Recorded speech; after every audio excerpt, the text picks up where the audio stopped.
Shalom, selamat pagi Bapak Ibu Saudara sekalian. Puji Tuhan, kita berterima kasih bahwa Tuhan memberikan kepada kita hari yang baru, sehingga kita boleh bangun, kita baik, kita sehat, kita diberikan nafas, dan hari baru ini tentu Tuhan punya rencana bagi setiap kita. Mari kita berdoa. Allah Bapa di sorga, dengan penuh ucapan syukur dan terima kasih buat kebaikan-Mu. Hari baru Tuhan sudah beri, kami boleh bangun dengan tidak kurang sesuatu apapun. Tuhan Yesus, tolong kami menyerahkan seluruh aktivitas ke dalam tangan Tuhan. Terutama kami akan mendengarkan firman-Mu. Roh Kudus, tolong kami dapat mengerti apa yang menjadi maksud Allah di dalam hidup kami. Urapan-Mu atas kami semua, dalam nama Tuhan Yesus kami sudah berdoa. Amin. Puji Tuhan. Bapak Ibu Saudara sekalian yang dikasihi oleh Tuhan Yesus Kristus, mari kita membaca Alkitab kita di dalam 1 Tesalonika 5 ayat yang ke-17. Singkat ayat ini berkata, tetaplah berdoa. Tetaplah berdoa. Saudara sekalian, berdoa adalah salah satu aktivitas rohani. Berdoa membuat kita dekat dengan Allah. Ketika kita berhenti dari kehidupan doa, maka saudara dan saya akan masuk di dalam kesusahan demi kesusahan. Kesulitan yang kita hadapi tidak ada jalan keluarnya ketika kita terpisah jauh dari Allah. Kenapa manusia perlu untuk berdoa? Karena ketika kita berdoa, kita terhubung dengan Tuhan. Ketika kita berdoa, saudara sekalian, maka kita mendapat kekuatan yang baru dari Allah. Sebab pada dasarnya manusia diciptakan tidak bisa lepas dalam keterikatan dengan Allah. Dia menciptakan saudara dan saya. Dia memberi rohnya di dalam kita. Dia memberi nafas di dalam kita. Dia punya rencana bagi setiap kita. Itu sebabnya saudaraku, Musa pernah berkata, Tuhan jangan suruh kami pergi kalau Tuhan tidak menyertai kami. Tokoh-tokoh Alkitab selalu minta penyertaan Tuhan di dalam kehidupan mereka. Saudaraku yang dikasihi oleh Tuhan Yesus Kristus, oleh karenanya kita perlu berdoa. Tetapi ingat, berdoalah sesuai kehendak Allah. Itu adalah tema kita di pagi ini, yaitu berdoalah sesuai dengan kehendak Allah. Tuhan Yesus berkata kepada murid-muridnya, mintalah maka akan diberikan kepadamu. Carilah maka kamu akan mendapat. Ketoklah maka pintu akan dibukakan bagimu. Artinya mari kita mencari Allah di dalam doa-doa kita. Saudara, di luar Tuhan, ketika kita berhenti berdoa, maka kita tidak terhubung dengan Allah. Ketika kita tidak terhubung dengan Allah, maka di luar Tuhan kita tidak dapat melakukan apapun juga. Artinya, kegagalan demi kegagalan terjadi dalam hidup kita. Saudaraku, mari kita terus berdoa di hari-hari yang terakhir ini. Bapak Ibu Saudara jemaat yang dikasihi oleh Tuhan Yesus Kristus. Tetapi ada orang berkata, doa saya tidak dikabulkan oleh Tuhan. Bapak Ibu Saudara yang diberkati oleh Tuhan Yesus Kristus, kita harus berdoa sesuai kehendak Allah. Ayat-ayat berikut ini dapat menjadi acuan bagi saudara dan saya untuk bagaimana kita berdoa dan doa kita itu berkenan di hadapan Allah. Yang pertama saudara sekalian, di dalam Matius 21 ayat 22 dikatakan begini, dan apa saja yang kamu minta dalam doa dengan penuh kepercayaan, kamu akan menerimanya. Saudaraku, kita harus berdoa sesuai dengan kehendak Allah, yaitu penuh dengan kepercayaan. Artinya percaya kepada Allah, beriman kepada Allah. Kenapa doa kita tidak dijawab? Karena kita berdoa tetapi kita tidak percaya kepada Allah. Saudara, meminta dengan percaya kepada karakter Allah. Karakter Allah yaitu Allah yang murah hati. Jadi ketika kita berdoa, kita harus ingat bahwa iman kita, percaya kita tidak ditujukan kepada benda, kepada barang yang kita sedang minta. Tetapi mari ketika kita berdoa, yang kita percayai, yang kita imani, sementara kita menaikkan permohonan doa kita kepada Allah, maka yang kita percayai dan kita imani adalah sifat karakter dari Allah yang kita sembah, yaitu Yesus. Allah kita, Allah yang murah hati dan Allah yang penuh dengan kuasa. Dia Allah yang maha kuasa. Mari kita dasari doa-doa kita dengan iman, dengan kepercayaan kepada karakter Allah. Dia Allah yang murah hati. Dia Allah yang maha kuasa, yang sanggup melakukan apapun juga yang tidak dapat dilakukan oleh kita. Bapak, Ibu, Saudara sekalian, kemudian ayat yang kedua, yaitu di dalam Yesaya 59 ayat 1 dan 2. Sesungguhnya tangan Tuhan tidak kurang panjang untuk menyelamatkan, dan pendengarannya tidak kurang tajam untuk mendengar. Tetapi yang merupakan pemisah antara kamu dan Allahmu ialah segala kejahatanmu, dan yang membuat dia menyembunyikan diri terhadap kamu sehingga ia tidak mendengar ialah segala dosamu. Bapak, Ibu, ketika kita berdoa, kita harus berdoa sesuai kehendak Allah. Yang pertama, berdoa dengan penuh iman dan percaya. Mempercayai karakter Allah yang kita sembah. Dia Allah yang murah hati. Dia Allah yang maha kuasa. Tanpa menyaksikan kemahakuasaan dan kekuatan Allah. Bapak, Ibu, yang kedua yaitu berdoalah dalam posisi hidup yang benar di hadapan Tuhan. Dosa menghalangi doa kita. Dosa membuat Allah memalingkan wajahnya dan tidak mendengar doa-doa kita. Bapak, Ibu, karenanya marilah kita benahi kehidupan kita hari-hari ini. Tidak cukup hanya menjadi seorang agamawi. Tidak cukup hanya menjadi seorang pendoa. Tapi jauh dari kebenaran.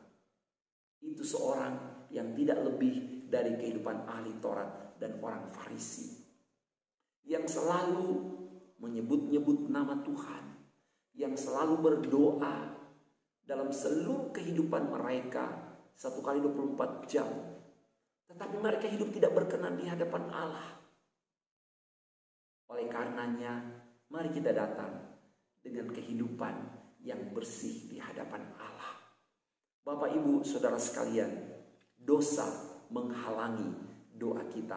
Karenanya, mari kita minta ampun atas segala salah, dosa, dan pelanggaran kita. Maka Dia setia dan adil dan akan mengampuni segala dosa kita, menyucikan kita dari dosa-dosa kita. Dan saudara dan saya akan melihat bahwa Tuhan menjawab doa yang kita naikkan kepadanya. Berikutnya, Bapak, Ibu, Yakobus 4 ayat yang ketiga berkata demikian. Atau kamu berdoa juga, tetapi kamu tidak menerima apa-apa karena kamu salah berdoa. Sebab yang kamu minta itu tidak kamu habiskan untuk memuaskan hawa nafsumu. Bapak, Ibu, kita harus berdoa sesuai dengan kehendak Allah. Yaitu apa? Jangan sampai kita berdoa untuk memuaskan hawa nafsu kita.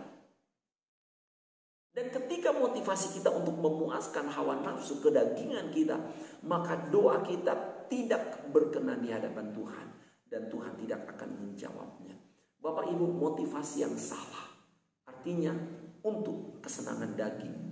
Ini doa yang ambisius untuk dirinya sendiri. Doa yang menginginkan kehormatan, doa yang menginginkan kuasa atau kekayaan. Ketika orang berdoa dengan doa yang ambisius untuk dirinya sendiri, dia ingin hidup dalam kekuasaan, kegelimangan harta, saudaraku, bermewah-mewah, memuaskan hawa nafsu kedagingan. Dan Tuhan akan menolak semua itu. Ketika kita berdoa, mungkin kita minta agar kita diberkati, pekerjaan kita diberkati, Tuhan mencukupkan yang kita perlukan, usaha kita sukses berhasil. Tetapi sebenarnya cara hidup kita salah. Semua yang selama ini kita terima, kita pakai untuk bersenang-senang. Bahkan kita mencari kehormatan, pengakuan dari orang lain bahwa kita orang yang berhasil, orang yang sukses. Dan kita terus bilang, Tuhan berkati saya agar saya terus sukses. Padahal kita sedang menikmati pujian sanjungan. Kita hidup menikmati kemewahan kekayaan itu. Saudaraku, berdoalah dengan tujuan yang benar. 1 Yohanes ayat 14 berkata, inilah keberanian percaya kita kepadanya itu bahwa Ia mengabulkan doa kita jikalau kita meminta sesuatu kepadanya menurut kehendaknya. Apa kehendak Allah? Supaya kita hidup benar, kita hidup dalam kekudusan, kita semakin dekat dengan Dia, dan hidup kita menjadi berkat, menjadi garam dan terang bagi semua orang di sekitar kita. Ketika kita berdoa agar Tuhan memakai hidup kita, melengkapi hidup kita dengan semua yang baik, sehingga hidup kita memuliakan nama Allah, menjadi Allah di dalam tangan Tuhan. Saudara, percayalah, Tuhan disukakan dan Tuhan akan memberkati kita sehingga hidup kita menjadi berkat. Amin.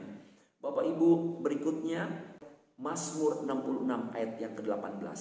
Seandainya ada niat jahat dalam hatiku, tentulah Tuhan tidak mau mendengar. Saudara, berdoa sesuai dengan kehendak Allah artinya apa? Tidak ada niat jahat di dalam hati kita. Tuhan memeriksa hati seorang pendoa. Dan tidak ada yang dapat kita sembunyikan di hadapan Tuhan. Korban dan doa dari orang-orang fasik, firman Allah berkata itu kekejian. Orang fasik artinya, walaupun mereka berkata rohani, mereka berdoa mengucapkan Tuhan, Tuhan, Tuhan, tetapi hati mereka penuh dengan segala kejahatan. Orang-orang yang terus hidup di dalam Yesus namun bersekutu dengan dosa, maka orang-orang ini tidak memiliki hak untuk mengklaim janji-janji Allah di dalam kehidupan mereka. Oleh sebab itu mereka tidak dapat berharap bahwa doanya akan dikabulkan oleh Allah, karena hati mereka, firman Allah berkata, ada niat jahat, masih ada keinginan untuk melakukan dosa. Saudaraku, mari kita benahi kehidupan kita. Mari berdoa sesuai kehendak Allah, hati yang bersih di hadapan Tuhan.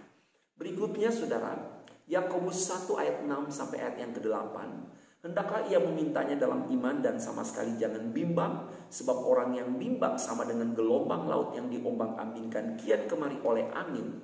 Orang yang demikian janganlah mengira bahwa ia akan menerima sesuatu dari Tuhan, sebab orang yang mendua hati tidak akan tenang dalam hidupnya. Saudara, kita berdoa sesuai dengan kehendak Allah. Artinya apa? Jangan bimbang, jangan ragu terhadap kepastian di dalam Tuhan. Saudara, syarat yang senantiasa dituntut oleh Yesus ketika orang-orang datang untuk meminta pertolongan kepadanya, untuk disembuhkan dan sebagainya, Yesus berkata, percayakah kamu bahwa aku dapat melakukannya? Artinya Tuhan mau agar jangan ada kebimbangan. Jangan sampai kita meragukan janji Allah dengan ketidakpercayaan seperti di dalam poin yang sudah kita bahas tadi. Atau mungkin kita bimbang, kita ragu dan kita merasa bahwa doa saya tidak akan berhasil. Saya tidak akan berhasil karena kekurangan-kekurangan dan kelemahan saya. Jadi kita berdoa, tapi di satu sisi kita meragukan itu. Bapak Ibu jemaat yang dikasihi oleh Tuhan Yesus Kristus, ayat di atas dikatakan orang yang mendua hati tidak tenang dalam hidupnya. Mendua hati dari kata dipsikos, secara hurufiah berarti dua jiwa.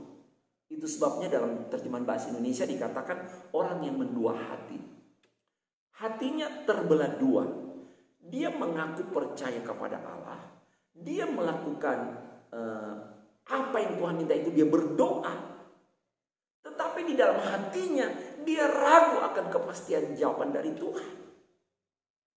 Orang seperti ini tidak tenang atau tidak stabil. Kata ini sering dipakai untuk menggambarkan saudara-saudara di dalam Yakobus 4, tidak tenang, tidak stabil. Ini menggambarkan orang yang berjalan seperti seorang mabuk yang tidak terkendali. Jadi mirip dengan metafora perlambang ombak yang kesana kemari mengikuti tiupan angin, saudara. Sehingga orang ini meragukan janji-janji Tuhan atau firman Tuhan. Bapak Ibu, bagaimana? Masihkah kita mempercayai Tuhan dengan sungguh-sungguh dan tidak meragukan Dia dalam hidup kita? Jangan berjiwa dua, jangan mendua hati. Tetapi mari sementara kita berdoa, kita percaya dan tidak bimbang bahwa Dia Allah yang hidup, yang mendengar doa kita, dan Dia sanggup untuk menolong. Saudara, dan yang terakhir yaitu firman Allah mengajar kita berdoa sesuai kehendak Allah, yaitu dengan selalu memberi pengampunan, melepaskan pengampunan kepada orang lain. Markus 11 ayat 25, dan jika kamu berdiri untuk berdoa, ampunilah dahulu sekiranya ada barang sesuatu dalam hatimu terhadap seseorang, supaya juga Bapakmu yang di sorga mengampuni kesalahanmu. Bapak Ibu yang diberkati oleh Tuhan, jika hidup kita bermasalah dengan orang lain tanpa itikat baik untuk menyelesaikannya, maka Allah akan mempermasalahkan hal itu dengan kita. Oleh karenanya, mari bukan hanya hubungan secara vertikal dengan Allah yang baik, tetapi hubungan dengan sesama secara horizontal mari kita perbaiki. Karenanya mari kita bereskan semua masalah, kita lepaskan pengampunan sesama kita, saudara-saudara, antara orang percaya, para pelayan, kita dengan keluarga kita, suami istri, orang tua, anak, dengan sahabat teman kita. Mari kita bereskan hidup kita. Sebab apa? Ketika kita berdoa dengan hati yang beres terhadap sesama, maka Tuhan menyukai korban persembahan doa-doa kita. Segala puji bagi nama Tuhan. Berdoalah sesuai dengan kehendak Allah, maka Tuhan akan menolong saudara dan saya. Amin. Mari kita berdoa. Allah Bapa di sorga, terima kasih buat kebenaran firman yang kami terima. Tanamkanlah firman-Mu agar kami menjadi pelaku firman di dalam kehidupan kami. Apapun yang sudah kami pelajari di pagi yang baik ini, yang sangat sederhana disampaikan oleh hamba-Mu, tapi kiranya Roh Kudus tolong kami, bantu kami, agar kami mampu hidup sesuai dengan apa yang Allah kehendaki. Biarlah Roh Kudus tolong kami, agar kami dapat membenahi kehidupan kami. Kami terus hidup dalam doa, bersekutu dengan Engkau, terhubung dengan Engkau. Karena kami tahu di luar Engkau kami tidak dapat berbuat apa-apa. Tapi ketika kami tinggal dalam persekutuan dengan Allah, maka kami akan melihat kebesaran Tuhan dinyatakan dalam hidup kami. Tuhan, dengarlah doa kami. Ampuni segala salah, dosa, pelanggaran kami. Kalau ada niat jahat, keinginan-keinginan yang tidak sesuai dengan kehendak-Mu, Tuhan ampuni kami. Basuh dengan darah-Mu, benarkan dengan firman-Mu.